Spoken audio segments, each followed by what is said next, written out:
صباح الخير عليكم. Bonjour.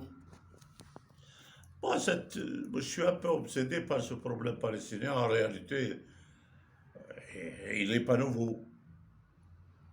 Bon, Netanyahou, on dit que l'extrême droite israélienne veut à tout prix détruire les Palestiniens pour être seul là-bas, mais c'est une vérité première. Ça existe depuis 1947, pour ceux qui ne connaissent pas le problème. Qu'est-ce que c'est Israël? C'est le produit d'une escroquerie qui date déjà du 19e siècle.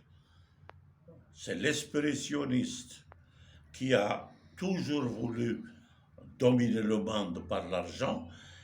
En 1947, il passe à une phase supérieure où il exige, après deux guerres, la première et la seconde guerre mondiale, qu'il a lui-même fomentée par son idéologie et l'argent qu'il a gagné depuis des siècles, visant à quoi faire? À faire adopter par les deux gagnants de la Deuxième Guerre mondiale, l'Union soviétique et Washington, c'est-à-dire les Américains, pour appliquer ce qu'on appelle la déclaration Balfour, que les Anglais ont signé comme un billet d'accession à une partie de la Palestine, malgré que leurs revendications sur la totalité de la Palestine. Donc, et ils ont installé un pays artificiel. Au premier temps, on avait cru que c'était pour surveiller le pétrole des Arabes et l'exploiter par les multinationales, que le mouvement sioniste dirige aussi indirectement ou directement. Or, qu'est-ce qu'on voit?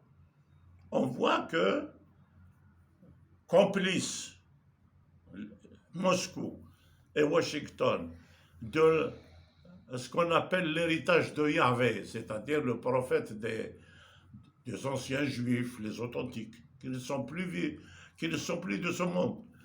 Alors, dans cette perspective-là, bon, ils ont tout déclenché pour aller à l'ONU, à Flushing Meadow exactement, là où s'est réuni l'ONU pour la première fois pour trancher un problème crucial comme celui de la Palestine, et ils ont imposé aux Palestiniens la partition de leur propre pays pour en offrir une au mouvement sioniste. Voilà exactement ce qui s'est passé.